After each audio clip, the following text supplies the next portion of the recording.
Hello everyone, Shauna here to show you another book from my shop. Fair warning, if you hear some noise, my kids and my husband are roaming about, so there's no telling. So anyway, this is about an 8 by 6 book, so it's fairly large. It has a 2-inch spine and it's hand painted. The front cover has some raised rose design here. It's got some, I don't know if you can see, it's some gold accent paint there, and then the back has a similar design. Go on in here. The front cover has a pocket with so the adventure begins, and some ephemera in here. There's a ticket and a collaged Rolodex card and a reproduction. What is this called? It's a postcard. Yes. And let's see. I don't know if I can get that back in there. I'm at an odd angle here. There we go. Oops. So this is a tag. I include something like this in all my journals. They're all a little bit different, so I try to make them sort of match the journal. So this one is naturalist themed. It has fabric on the inside cover as well, some Tim Holtz paper and some trim. Each signature cover has some of this green lace trim or lace, and I used Nikthebooksmith's. I keep wanting to say it's a specimen kit. It's not specimen. It's called Herbalist. Not every image from that kit is in here, but I used quite a few. I did print them on coffee dyed paper. So this sheet is actually the legal pad yellow paper that's coffee dyed, and interestingly enough, when you coffee dye that, all the lines disappear. So that's what this is. So there's regular coffee dyed paper. This one, oops, sorry, I need to hit that. A little tiny flip on this one, and this is a vintage book page from Reader's Digest. Some ledger. This is regular notebook paper. This is a coloring page that's been coffee dyed. And more notebook paper. Ledger. This is coffee dye. And this is the back side of that signature. It's got a little flip out that you can hand sew and cut a little thumb hole, or you can glue it down and make it into a tuck, or you can, sometimes I will paste a plain sheet of paper in here and I, make a list or whatever, a little secret little flip out place there. Second signature has some coffee dyed scrapbook paper with some more of that lace. Some regular notebook paper, coffee dyed paper. This is a vintage workbook that's for kids, and it's all about nature and different things. So this page has a guide to nuts. How appropriate for nuts. And then some insects. And this is some old notebook paper. Another little flip out here. This is kind of a heavyweight. It's an artist's paper that's been coffee dyed. Another side of that old notebook. Book pages, nice butterfly here, caterpillar, and some nice images here for plants. Another little flip out. And scrapbook paper that's been coffee dyed, flips out. And we've got 3 more signatures. This is scrapbook paper. It's also been coffee dyed. Another Herbalist printout from Nick's kit. Largely, I like to keep my journals fairly plain. Sometimes I do the exact opposite. Let me get back in frame here.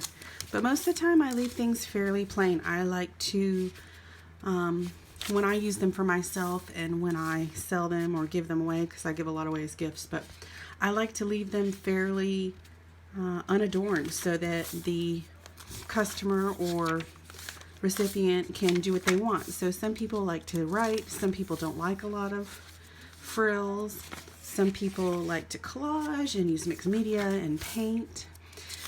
So I kind of leave it open-ended. Here's another flip out here. Tim Holtz paper with some more of that lace. More of that workbook paper. Coffee dyed paper. So yeah, I like to leave things open-ended. Occasionally I will make a fat book. I've made a few alligator mouths, but for the most part I prefer to leave them nearly or mostly naked. This is a coloring book page. Nice to do that when you're watching TV and you don't feel like doing anything really worthwhile. And sometimes I just take an old magazine and I cut out things that I like or rip it and start collaging. It's relaxing. So I like to leave things for other people to figure out what they want to do. There's also room in this one to not only glue things in, but you could tuck more pages in, you could extend pages and that kind of thing. Well, everything's coffee dyed in this one except for the vintage book pages, because who doesn't love coffee dye? I love coffee dye. Very rarely do I make books without coffee dye paper. For the majority, most of them are, you know, everything's coffee dyed, but I'm trying to wade in on, you know, regular old paper where I'm not doing as much work sometimes. I love this page. This is coffee dyed paper and then I print it on here afterwards. Love this page. So, Tim Holtz, End of the Signature. Another vintage postcard, or the reproduction actually. A coffee dyed ticket and a little journaling card here in the back from Tim Holtz. The last thing I want to show you is a raggedy folder that goes with this journal. This was a lot of fun. I haven't made any more of these, but I might make some more in the future. This is a file folder, has stuff in here, and I went for a walk with my mom one day and we picked up flowers. So I dried these and this one is glued on. There's some fabric here with Own Your Own Dreams and some of that lace. And this is a fake leaf from Joann's, I think. And this is an actual botanical. You can see I've sewn it on there. And then the tab says to be preserved. And then flip it over and it's fairly similar on the other side. The back has been decoupaged with very old book pages. You can kind of see some of this is like almost like fabric. This fern is an actual real fern.